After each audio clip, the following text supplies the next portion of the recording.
we decided to effectively make one last push, because we felt that opening under a negotiated outcome, without police, without all of the overt security, would be in the best interest of this institution, of all of its students, of all of its staff, and it would be in the best interest of the country as a whole in the higher education system. So we gave it one more try. And over the last couple of days, we've been party to a series of negotiations facilitated by the mediators themselves. Those negotiations went on, and the mediators left home at 3:30 this morning. After 3:30, or at 3 o'clock this morning, we have had a series of engagements, telephone calls, etc., and then a meeting that resolved how we go forward. And do we have the General Assembly? Do we have the march? And will we open on Monday? And effectively, that meeting decided on the following statement, which went out, as I said, 45 minutes ago to the university community and is gone out to you as the press itself. So I'm going to read that statement. I also am going to follow up to read the pledge that we were willing to commit to, so you understand how far the university community went to try and find a solution to this challenge. That pledge was broadly supported by our council, and it was supported effectively by our Senate. And that's a significant statement. When a university Senate and its council puts its entire energy behind a statement as significant as this, it is a dramatic statement to make. We had also committed to having a General Assembly, and we had committed to doing a march to the Constitutional Court that would affirm to the world what Wits as a community was prepared to put forward. But despite all of those massive concessions, we still did not get enough from the protesters themselves. And so here's, I will read it first, as I said, the decision we made about an hour ago, and then I will read the university pledge so you understand how far the university community was prepared to go in this regard. So here's the decision we made and the message we sent to everybody else. Dear colleagues, it is with deep regret that we announce the postponement of the General Assembly that was to be held today. This week, we suspended the academic program and dedicated all our resources towards building a consensus within the university community in order to be able to resume the academic program on Monday. Council, the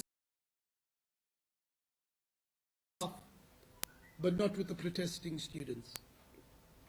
Despite all our attempts and the energetic engagement of former Black Student Society and SRC leaders, the mediation process with the protesting students was unsuccessful. A congregation of the General Assembly is only called when the university community has reached consensus on a particular issue. In this case, there has been no consensus. There has been no consensus from all constituencies, and particularly no agreement from the protesting students that the academic program will continue on Monday. To note again, we had agreed with everybody else that we'd go through the General Assembly, we'd march, we'd declare support, and I'll read that out in a minute, but that we would open on Monday, begin the resumption of the academic program. All constituencies agreed to that, except the protesting students. The vast majority of staff and the vast majority of students also wanted that. The protesting students effectively wanted the General Assembly, and they wanted the march to the Constitutional Court to continue. But they refused to commit that the academic program will commence on Monday, as previously we had discussed. One of the latest demands of the protesting students is that Wits and all other universities should be shut down until government agrees to free education. Effectively, they were prepared to sacrifice the 2016 academic program. In addition, there has been no agreement from the protesting students on the format of the General Assembly. Effectively, a General Assembly, as we've enunciated before, is chaired by our Chancellor. We read a pledge. All of the constituencies declare support of the pledge on whatever the major issue is. In this case, they didn't agree to that format and wanted direct engagement from the floor. Our concern in this regard is that it may create unnecessary tension between students themselves and between some students and other stakeholders, raising important security risks and serving as a symbol for disunity for the university. General Assembly is meant to be a symbolic reflection of unity, and in this case, if they were not prepared to do so, it would serve as a symbol of disunity. There was also the risk that the safety and security of those attending the General Assembly today cannot be guaranteed. Effectively, if somebody stood up and said, I refuse to go back, there would be others that would contest it, and we would not be able to guarantee safety in the tensions that would emerge after that. Therefore, we will postpone the General Assembly until consensus is reached and the conditions for such an assembly are met. We remain committed to the pledge and the march, and should conditions enable this, we would be happy to proceed. Again, I want to read that. We will postpone the General Assembly until consensus is reached and the conditions for such an assembly are met. We remain committed to the pledge and the march, and should conditions enable this, we would be happy to proceed.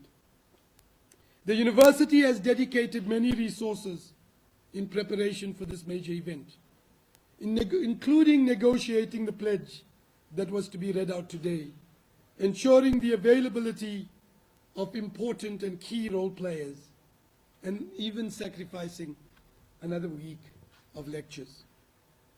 We thank the mediators for their time, their patience, and their insight in their attempts to reach consensus on a matter of national importance. They spent countless hours trying to obtain consensus from all constituencies this week. A council meeting will be called this weekend, after which a way forward for the university will be determined. We regret any inconvenience caused to any individual as a result of this decision. This is a decision of the senior executive team as of this morning at 8:30. Perhaps, Tawana, I should read the pledge so that colleagues have an idea what the pledge we were prepared to make a commitment on, and then we should open up. Is that okay? So the pledge that we were prepared to come to terms with, and this had been the focus of the negotiations. The university, and this would have been read at the General Assembly, the University of the Witwatersrand holds the General Assemblies at crucial times in South Africa's history. We are gathered here today in order to present a united university position with the aim of contributing to resolving South Africa's ongoing higher education crisis. The Wits community agrees that free, fully funded, quality, decolonized higher education is possible. We are committed to finding effective measures to achieve this goal. Read it again. This is what the university community was going to read. The Wits community agrees that free, fully funded, quality decolonized higher education is possible. We are committed to finding effective measures to achieve this goal. South African education, including higher education, is in a systemic crisis. It is a crisis that is born of our colonial and apartheid history, but has been exacerbated by poor policy choices in the post-apartheid era. Since 1994, South Africa has been growing its higher education system, expanding the student base from 420,000 to just over 1 million. Yet the per capita subsidy for higher education has declined in real terms. This has forced universities to increase fees in an effort to maintain quality. The net effect has been to price higher education outside the hands of ordinary South Africans.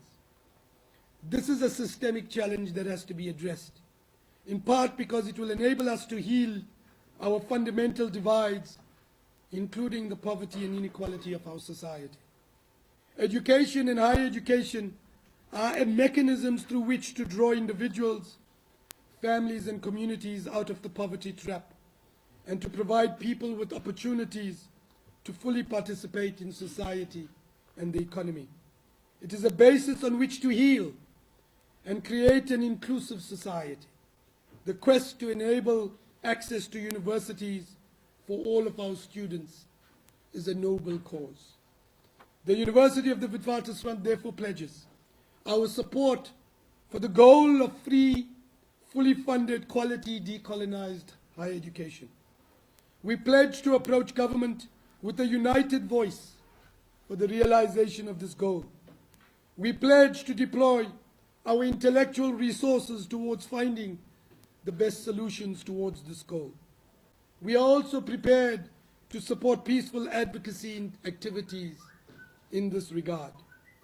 Ultimately, our efforts will be part of creating a new educational pact for South Africa that will be based on a single principle.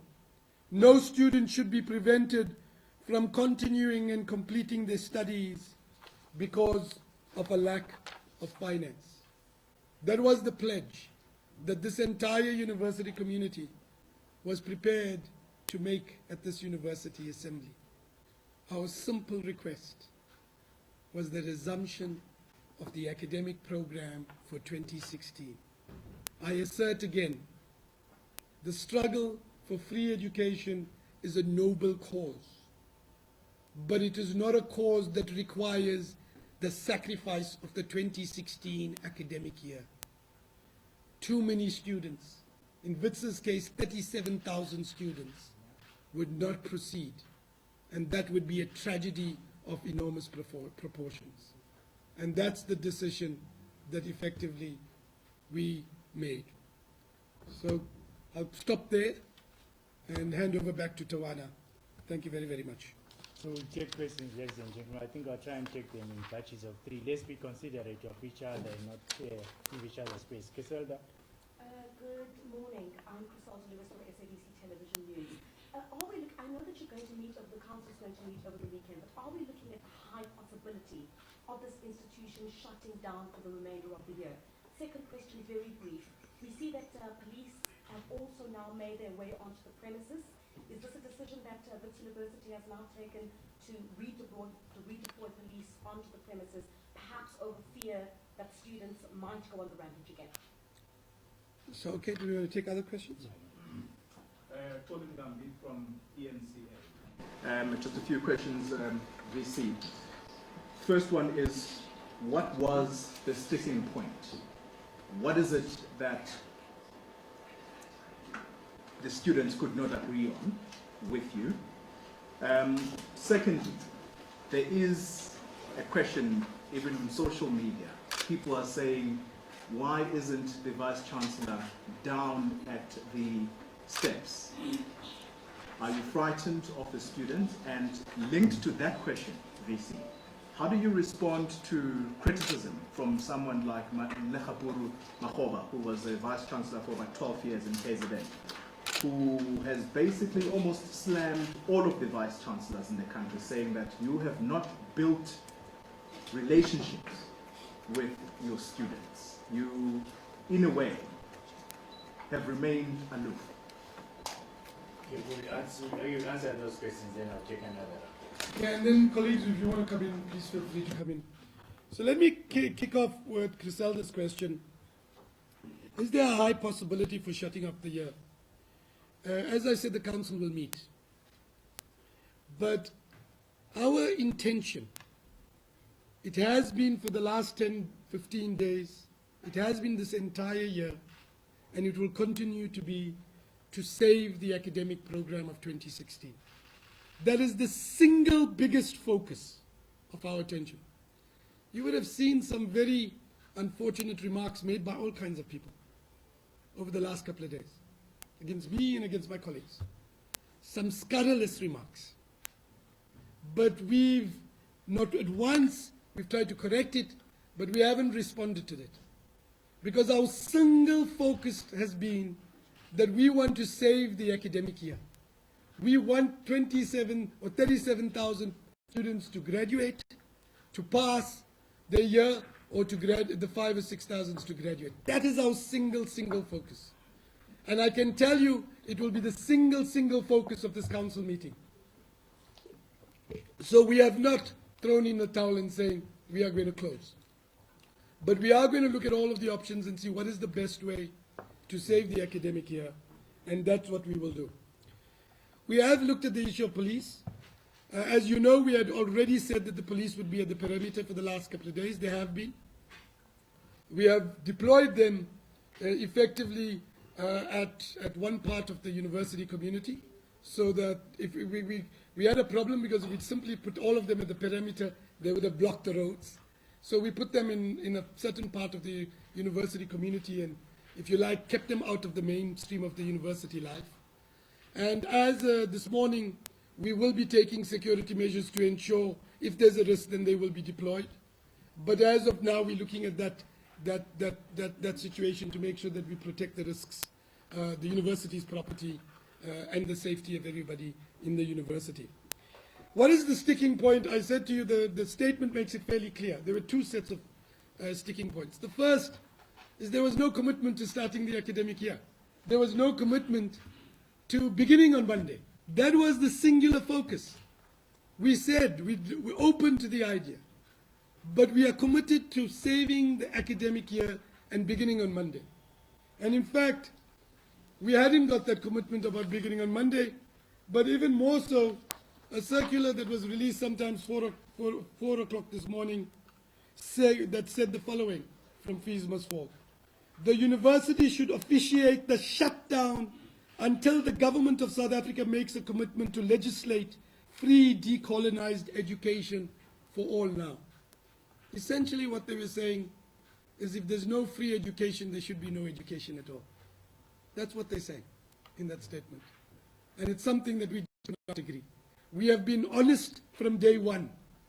This university has said we are committed to working with these protesters on free education, but we are not committed to losing the 2016 academic year. And that's what effectively that said. So that was the first. The second was effectively the format of that assembly. The assembly is the symbol of unity. As I said, you read a pledge, it's chaired by the Chancellor, everybody declares, all of the constituencies declare support. And then we were planning to sign this pledge and walk after that, march to the Constitutional Court as a university community with the Vice Chancellor in academic and the academics in academic regalia to show the symbolism of the university, to show that we are committed to that. What they wanted to do is change that format and enable effectively engagement from the floor.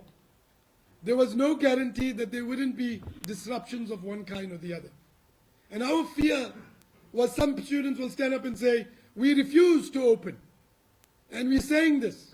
And as you know, other students who came here because they're assuming a consensus will say, but what do you mean you're not opening? And there would be tension and that it would erupt into violence, and we were not in a position to do that. Not only will it be a sign of disunity, our fundamental purpose is to guarantee the safety and security of all. And if we can't guarantee that safety and security, are we not risking something that we should not be risking? It's one of the choices we made when we spoke to the mediators on Tuesday night. We will take one more plunge in trying to find a negotiated outcome to avoid the possibility of fatalities, of somebody getting truly hurt. That's the same logic that had to prevail in our decision. Did we see this as a public relations problem? Yes. You know, I'm somebody who engages, my colleagues are people who engage the media. We saw the problem. We saw the significance of this decision and how it could be read by the university and the South African community.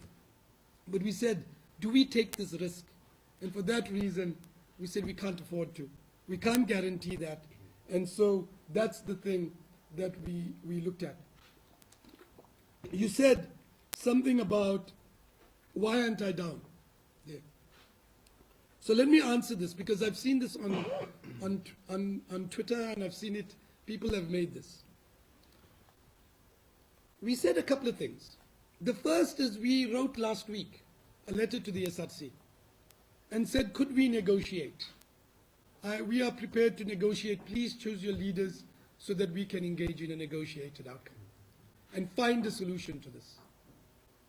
When the students tried to interdict the poll at the courts, as the case was playing out, a student leader and I walked out and I made the approach and I said, whatever the outcome of this poll,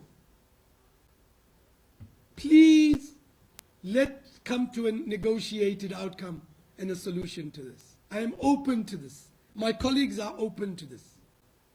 On Saturday, last week, when we made this decision, we had some students came to us and said, would you reaffirm your commitment to free education for the poor and the missing middle in that terminology? Reaffirm your commitment to a General Assembly. Reaffirm that you're prepared to engage. We know you said that, but could you say it again in a bold way? And at 12 o'clock on Saturday, we released a statement that, you can check that. Sharona will make that available. They said to us, would you do a phased opening? Start not everybody on Wednesday, and would you move the police to the perimeter? We said, okay, we'll give it one more shot. And on Wednesday, there was harassment and intimidation of staff. They said, on this week, the mediators came and said, would you engage? And we said we'd be open to that idea. What people say to me, why don't you do what you did and engage the students like you did last year? You saw, I spent an entire night. Why did I spend an entire night? Because I recognized about the nobility of a cause. And that entire night I spent, and Randall, my chair of council, and Len was there, and Andrew was there, and a number of us were there. We did it because we saw the nobility of a cause. But what you can go and check that entire night, we were not allowed to speak. All we heard was students make the demands and said either deliver or not. And engagement is a two-way process. It is not a one-way lecture. And that's something that's worth bearing in mind.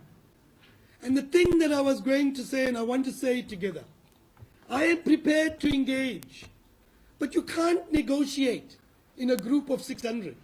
You negotiate when leaders they come, you find a solution, and then you move on to engage your constituency. And we've done that. We did it on the, if you like, on the issue of insourcing. We went and addressed the crowd. You saw that. Then we came back, and Tawana led a negotiating team.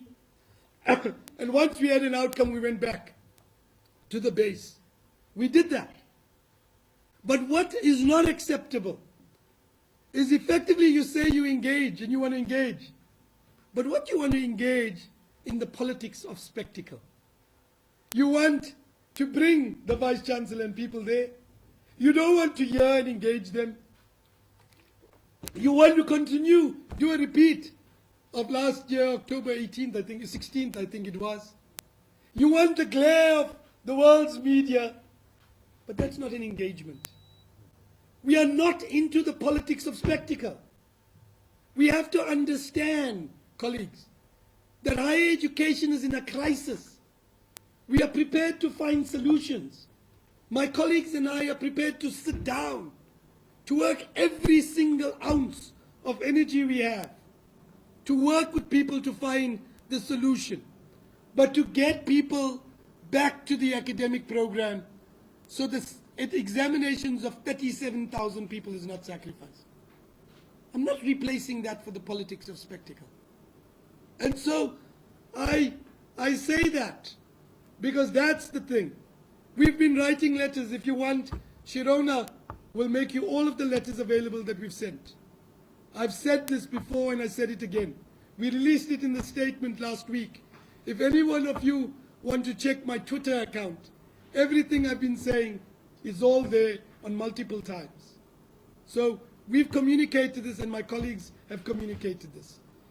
As for Vice Chancellor Malakapuru Makhoba, I think it's an unfortunate thing for him to make statements in a context where he hasn't understood the local issues.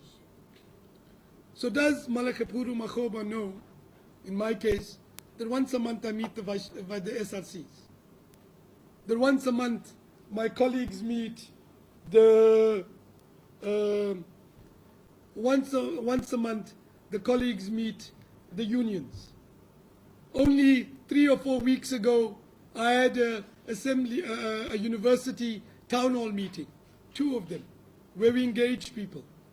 Early on in the year when there was a protest at the education campus, all of us went and engaged all of the students.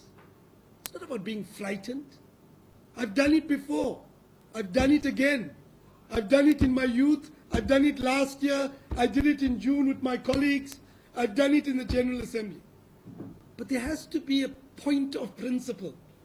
A point of principle that says we are interested. That if you put a set of demands, if we try and meet your demands, there's a give and take.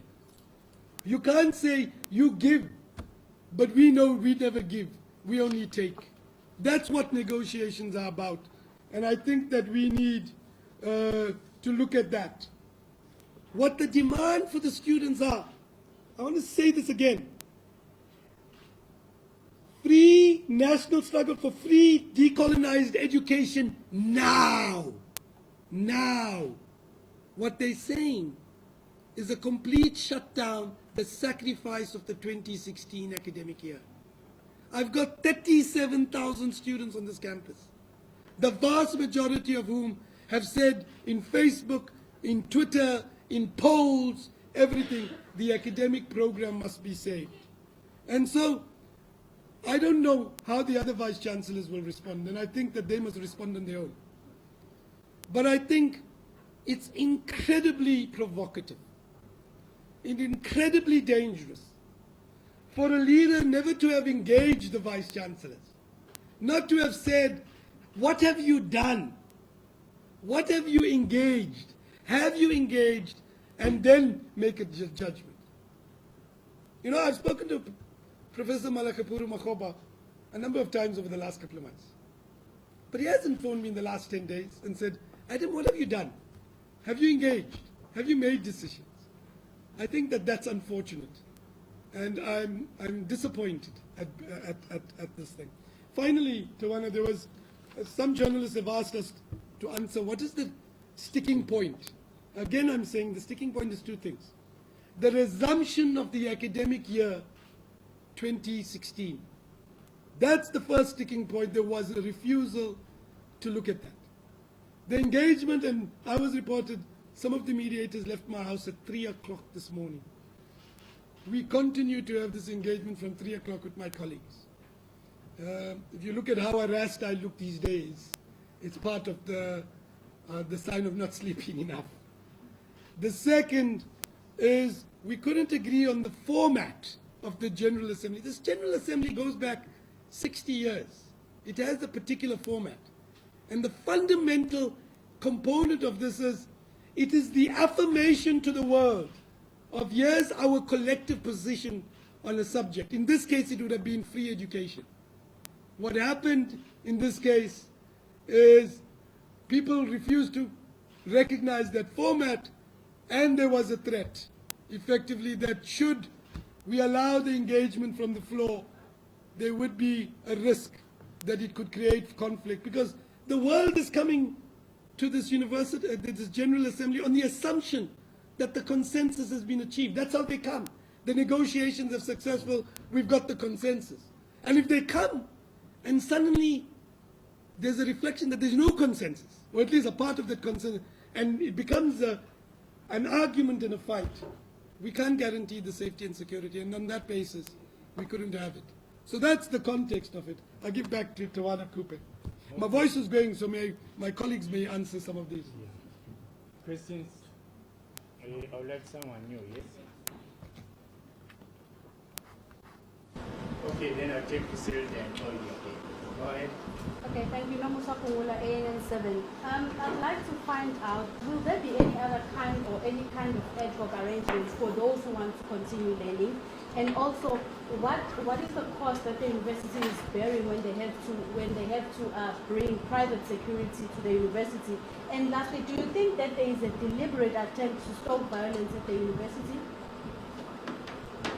Consultant Lewis from SABC Television News once again. Prior to this announcement, there have been calls by some of these student groups calling for your jet, wanting you to resign Prof. Andrew. We suspect that those calls might rise once again because clearly students do not get what they want. Would you resign if the situation does not improve, even after the discussions that you'll have with council over the weekend, and you clearly see that the university has absolutely no choice but to shut down for the academic year? Would you resign? Prof, I'm quite interested to hear when you say, quote unquote, you're not prepared to throw in the towel just yet on the 2016 academic year. What ideas, therefore, do you have in mind to try and have this done? Because I think the last few days have shown us what potentially could happen, and I think you yourself have alluded to the possibility of fatalities now if the situation does continue. And perhaps just lastly, it was quite interesting to see that some of the demands put forward by the students is that Wits must use its chairmanship position, so to speak, with respect to all universities in South Africa, to try and drive this agenda of fees must fall. So you use your position as chair of universities to try and make sure that you drive this message. Is that something that you are prepared to do as a university? So let me answer this. The question on whether I'm prepared to resign or not, I think should be a question answered by my chair, and I'll give him the opportunity to answer that. Let me answer the private security. We have actually released figures on this thing. We've said before, right from the beginning of this year, we had a cost, and we assumed that it was in the region of about 2 million per month. We've been able to pull that down slightly over the last couple of months, but obviously in the last 10 days, it's become more hectic, and so we've had to deploy more personnel. And we've grappled with this issue. You know, I've said on a debate this past weekend, I think it was on eNCA, with one of the student leaders, I said, I think that the university community would be prepared to pull back on police and private security in exchange for a public commitment of 4 things. No violence, no arson, no disruption of the academic program, and if any individual violates that, they can be suspended, and you support that. They said, we can't give you that commitment. Now, we've had a threat of somebody trying to burn a library. We do know that there's been multiple buildings burnt in universities around this country, over R1 billion. We do know that we had a bus burnt in February earlier in the year with students on it who had to get out.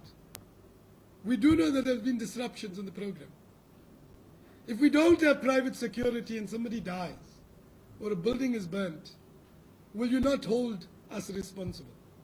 And so this is not an executive management decision, and my chair will speak to this in a minute, and my others, the chair of our FinCo is here. We've debated this extensively in council. We understand the implications. The question we ask is, do we lose the 2 million a month, or do we run the risk of wasting and losing 100 million building in the process? Are we prepared to sacrifice that? Worse, are we prepared to sacrifice a life because we didn't have appropriate security in place. Are there people, are we doing continuing learning? I told you our fundamental purpose is to save the academic program. That's what our focus will be. That's what we are looking at scenarios with, and that's what we will be engaging our council in the coming hours and over the weekend. Do we think that there are some people who are stoking violence? I must say, we have had some violence, some intimidation. We saw that on Monday. We saw that on Tuesday. But we haven't had any burnings. We have had some attempts earlier on. But we have had some disquieting incidents. We've found some Molotov cocktails early on, I think 10 days ago, etc. I'll come back to some of the allegations around that. I know that some people say that I brought wine bottles from New York to actually create the Molotov cocktails and leave it there. Now, I mean, is that rational? I mean, you ask yourself, is that rational? Even if that were half true, why would I bring it from New York if you can get alcohol in this country? On the issue of, I said we won't throw in the towel. You know, I'll come back to that last, but our focus is the academic program. That's what we're going to focus on.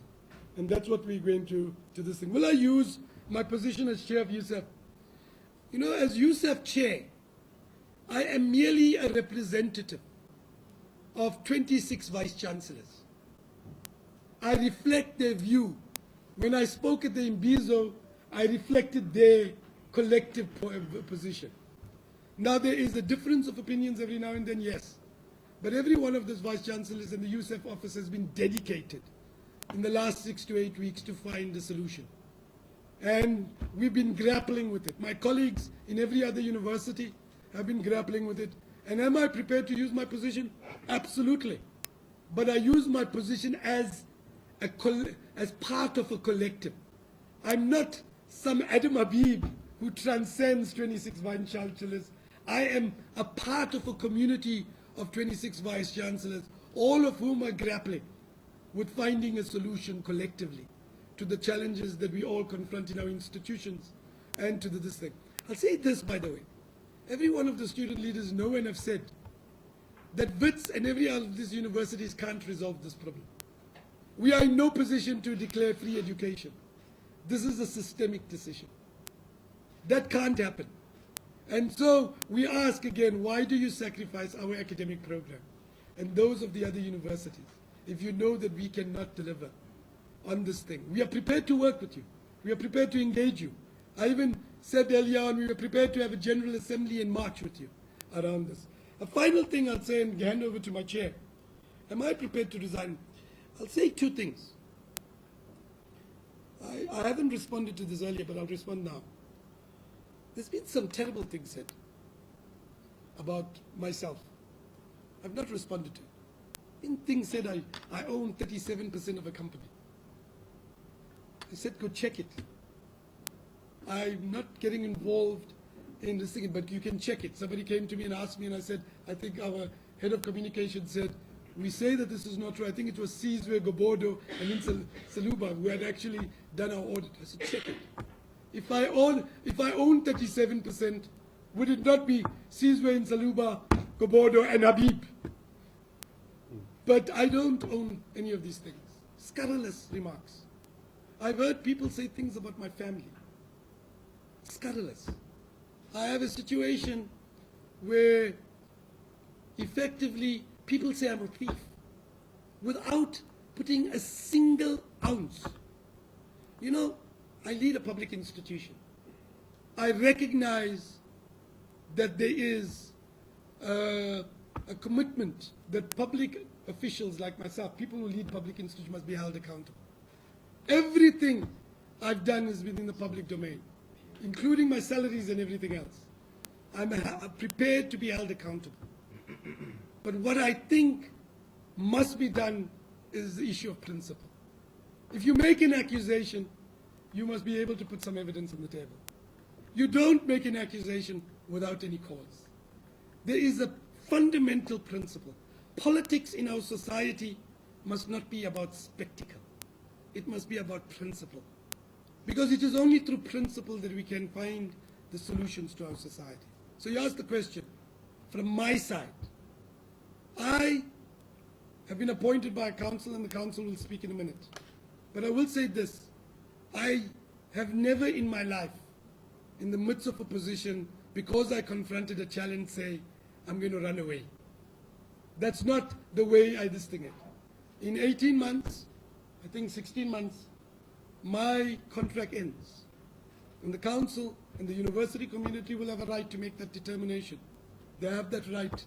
And I've always said, if I don't have the confidence of the Senate and the council, I won't stand.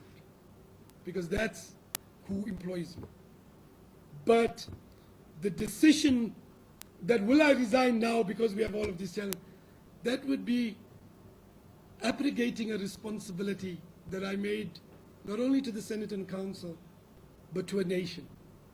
And that's not what I've done in my life, and it's not what I would want to do. But anything else around that, about my employment, about all of those issues, it seems to me is a fundamental question of my council. And perhaps the chair should answer in that regard. Thanks, Vice Chancellor. You see, I'm getting PR lessons from the VC.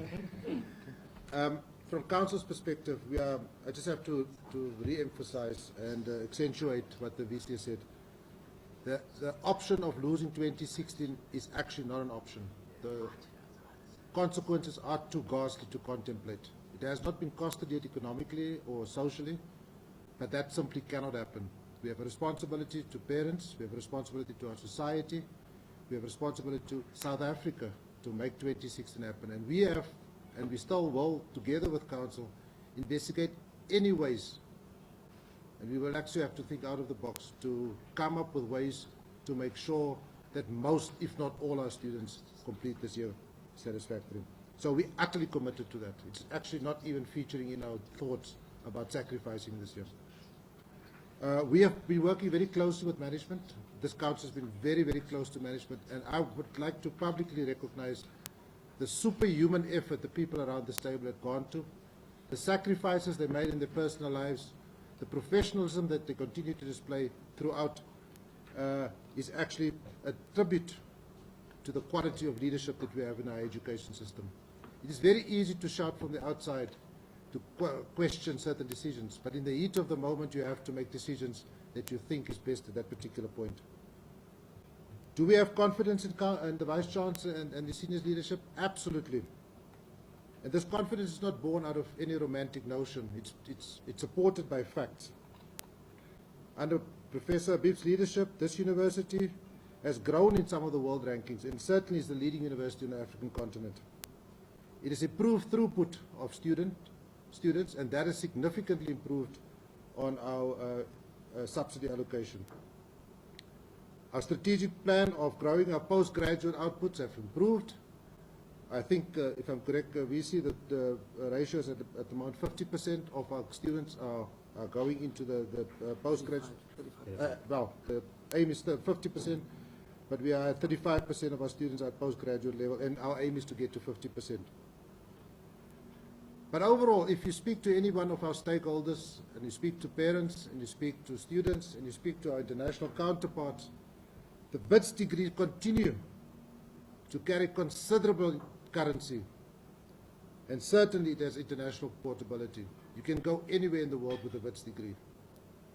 And we, as Council, are hugely protective of that. So our job as Council is to make sure that this university is going to be around for future generations, that continue to generate the levels and quality of output that it's generating now. And we are acutely aware of the limited time that this university is under our stewardship.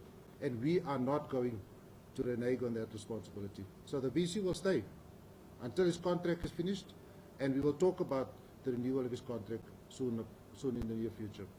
Utter confidence, utmost confidence. And I want to thank my colleagues on Council. The amount of time that these professionals have spent at this institution with zero pay is also has to be commendable. So any notion of us getting paid, there is no pay. We're not getting paid for this job. We do it for the love of this country and for the sacrifice that we made to establish this democracy. Okay, yes. I'm just wondering if you agree with process, or do you genuinely believe that it is a cause driven by your students?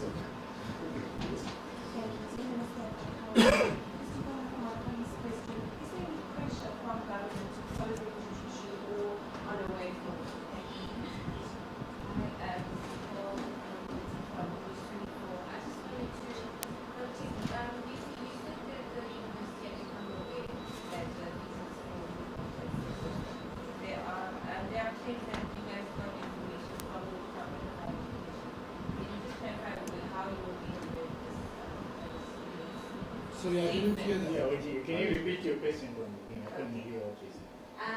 So earlier you said that you were made aware of the students' utterances that they only want free quality education and they want it now, which goes against the aim of meeting and planning consensus. There are claims that this was brought to your attention by the Department of Higher Education, specifically the Minister. Can you just clarify how you became aware of this information? So should I have this? So again, the third force, I've heard this argument around. My approach to this, and I think my colleagues' approach to this, is any social struggle has multiple interests and multiple actors. And sometimes those actions and those actors have conflicting demands. But I don't believe the crisis of higher education is being perpetuated and created by some external agency. I think there is a legitimacy to this cause. We've said this before. We think that there's a structural challenge in our higher education system where the subsidies have declined to the point where we've had to increase fees and higher education has begun to be priced out. And that is at the core of the challenge. Now, are there individuals that may very well have other agendas? Probably. I've never seen a single social movement where other agendas, small agendas, don't conflict with what the major issue is. But if you're asking, is this the higher education crisis a manufactured crisis by some external agency to the student community? I don't believe that. And I believe that what we need to do is try and resolve the fundamental challenge that we face. I don't think that fundamental challenge, I think in resolving it, you're going to have to find short, medium-term, and long-term plans. And I think you need to think through short, medium, and long-term plans, and it requires will, it requires imagination, and it requires all sides to be pragmatic enough to understand you can't get everything immediately. That you have to win some things, you have to consolidate it, you need to work towards a goal, and get all sides to start singing from the same hymn sheet. And unfortunately, we're not getting enough of all sides singing from the same hymn sheet at this particular moment. And it seems to me that that's the big challenge. There was the question asked of Power FM asked a question. I'm trying to remember, what was it? It's this question. If you're facing pressure to close, and what Okay, the yes. government wants your next So, look, I've had conversations with obviously my colleagues here in our council. I've had conversations with other vice chancellors, understanding their challenges and our challenges. And I've had conversations with officials at the Department of Higher Education and Training. And we've explored and engaged on multiple issues. We've discussed what options there very well may be. But I think the Department of Higher Education and Training is very clear that the decision on whether Wits closes or opens is a decision of its council.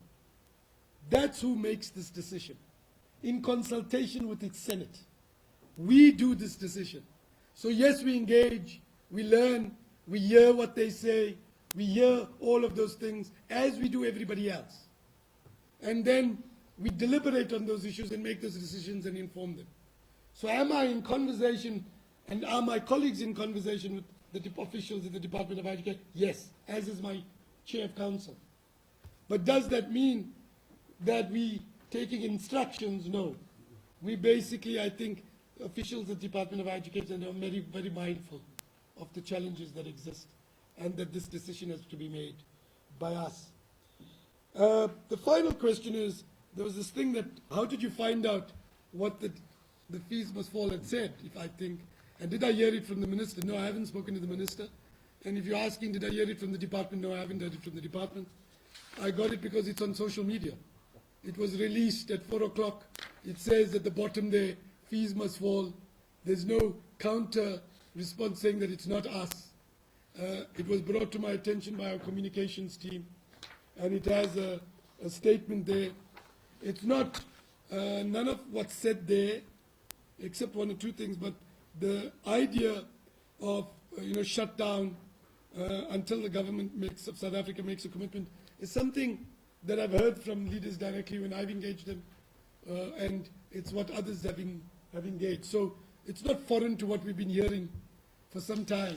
So I've not spoken, we never got this from anybody else, except through communication that has been made available through social media and other communication channels. In fact, this was brought to my attention by our head of communications, and she brought it and said, here's what was released. So we're going to close now. I'm taking one last round. Oji, Kuselja, and yourself. Prof, Tony again from eNCA. I'm going to have to press you on this, Prof, because you haven't answered it. You said you would. It's this issue of not throwing in the towel. How do you maneuver your way forward in trying to keep the university open and, of course, trying to complete the academic year? But just lastly, Prof, do you think students have become unreasonable now and perhaps bordering on losing the sympathy of society with regards to their cause? My question also relates to that. Prof, I just want to read a tweet that was just sent out now by one of the student leaders, Shaira Khala. She says, Habib has painted us once again as unruly and unreasonable. We found out this assembly was cancelled like everyone else through Twitter. Communication, perhaps you'd addressed that already. How was it communicated to the students that this General Assembly is no longer going ahead? Yes. I just want to find out, in the pledge that you are going to declare today, were you perhaps considering filing a class action against government on behalf of the students? Last one. Prof. Simba from City Press newspaper. Just with clarity with regards to the question asked by my colleague from Power. Has at any point the Minister of Higher Education in recent weeks asked you to shut down the university? And if yes, what was the justification behind it, of course? Okay. So again, questions on throwing the towel, colleague. So here's the issue. Let me answer it bluntly, since I'm not ducking the question. We have had a number of options on the table from day one. Obviously, you have to open, and if you can open, you would have to have security measures in place, both private and police, and the appropriate protocols that are required in that regard. That's one option. Option number two is, can we continue the academic year? Some people are talking about it in the system as a whole, about exploring this through other mechanisms like online programs and online teaching. We've got about 2 weeks more of lectures and then exams. That's another option. Option number three is to close down for a period of time and hope for some sanity to emerge and then reopen so that we can, but if we reopen, we need to reopen under new conditions. And all of those options were on the table a week ago. We started with a negotiated outcome. It wasn't taken up. We then went to, if you like, a measured security approach. It wasn't, and on Tuesday we had both police and this thing, it had its own consequences. We were fearful of fatalities, and when the opportunity for a negotiated outcome came, we put that on the option on the table. Now when we go back to our council, those three options are back on the table. And the question is, what is feasible? How is it feasible? And what will get the 2016 academic program on track? And what will save the academic year for the vast majority of the students? And all of those options have to be looked at. We've got teams that will explore each of those options. Say, if we're looking at the security, what would be different now to what had happened on Tuesday? What can be different? You see, Wits University, or any university in this country, can't take over policing of public property. The police needs to meet its obligations. into the society. This is a public institution. And they have at various moments, and at various moments I think we've not succeeded. And so we'll have to tackle all of those things. And I can't answer a question outside council before we've deliberated on each of those options and say, what is the best scenario to protect the academic program, to guarantee safety and security, and within this context, do that. That's what we have to do. And nobody in here can say, yes, we're doing this prior to the full deliberation, speaking to our security officials, speaking to all of these things, looking to all of the options. On the other program, my colleague Andrew Crouch is investigating with the deans what would be possible on online formats. You know, there's a problem in part. The poorest will suffer because they don't have access to internet. How do we grapple with that challenge? We're aware of all of those things, but we're looking at those kinds of options to see if we can find appropriate solutions in this regard. You asked us, do I think students are unreasonable? I want to again say, the vast majority of students have said they want to start the program. The vast majority voted for starting the academic program, 77% of them. Now we can debate the methodology of how many people did this and how many returned. If that's the case, then you'll frankly have to do that for every election, including the South African election and the American election. By survey standards, the return rate was huge and the response rate was overwhelming. If you don't believe me, check with any survey specialist in the country around this, and they'll give you an answer in that regard. So, do I think students are unreasonable? No. Do I think that there's a small group of protesters that need to be more pragmatic, that have a noble cause, but they need to recognize that the process of negotiation requires give and take, that they have to recognize that advancing the struggle for free education does not mean sacrificing the 2016 year? Yes. And I think that we need, I don't think I'm the only one saying this, I think everybody is saying this. Shahira Kala said something, she says that they found out through Twitter. So again, be reasonable to us. You know, when I engage in Twitter, people criticize us. When we don't engage in Twitter, people say, well, why are you so silent? When students go out to eNCA and ANN7 and SABC and all the press and put out information, when we correct that, they say, why the Vice-Chancellor is so much in the press. But the Vice-Chancellor's job is to protect the reputation of this institution, to correct misconceptions. This institution gets $2.5 billion worth of research funds.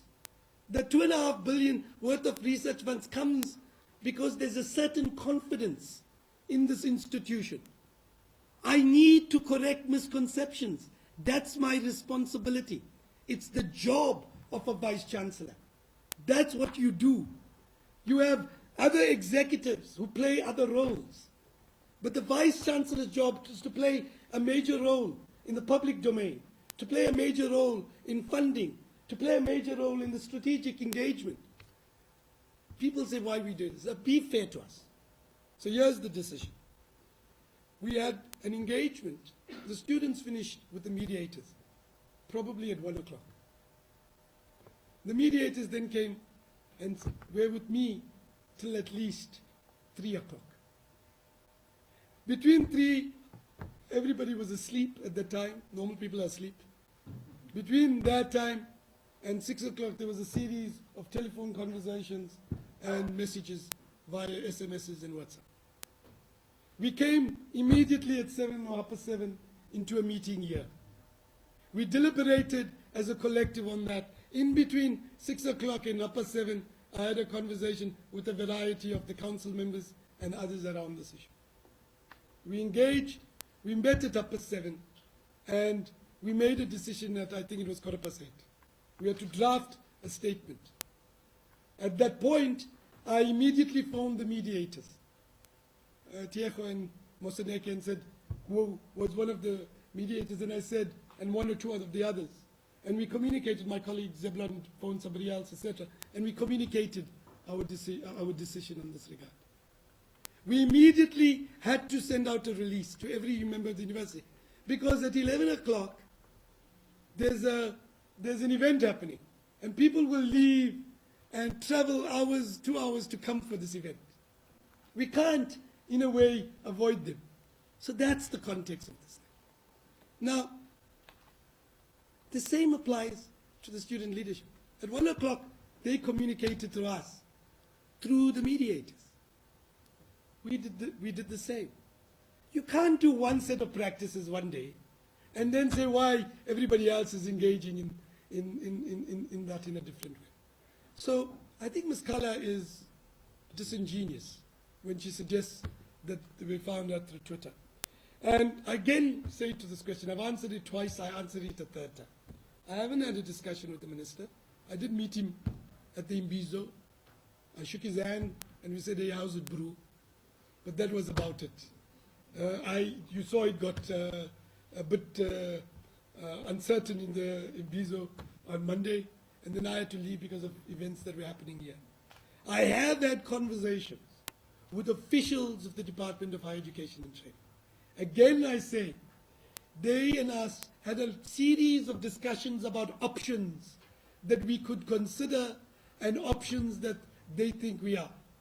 But they recognized that this decision is a decision of the council of this institution.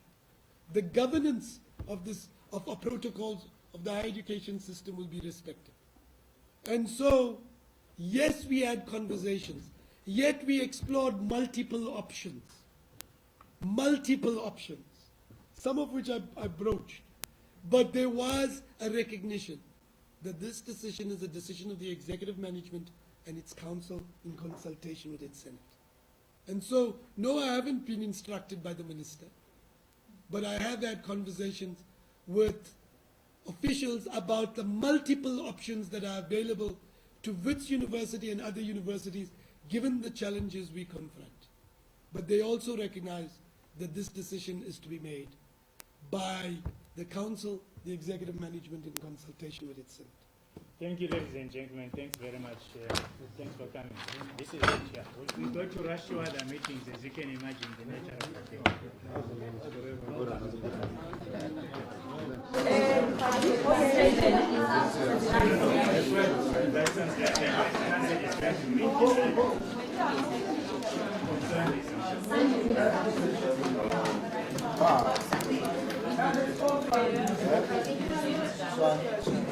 I think we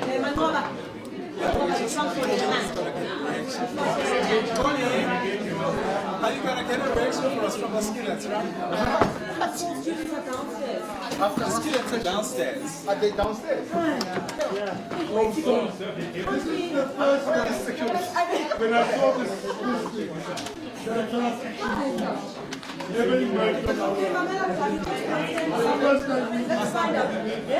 let's just be raising. Don't